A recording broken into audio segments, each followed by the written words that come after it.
میں نے کہا محترمہ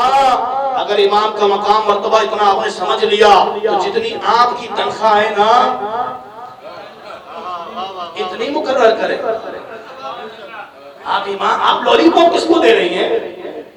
کہ جی امام کا بڑا مقام ہوتا ہے, جی امام کے 10,000 روپے ہم نے تنخواہ مقرر کی, خریدنا چاہتے ہو 10,000 روپے میں اماموں کو؟ میں نے کہا لعنت بھیجتے ہیں. میں نے کہا اگر تجھے اماموں کو اتنا ہی درد ہوا ہے نا اتنے سالوں کے بعد اگر اماموں کا اتنا ہی درد ہے,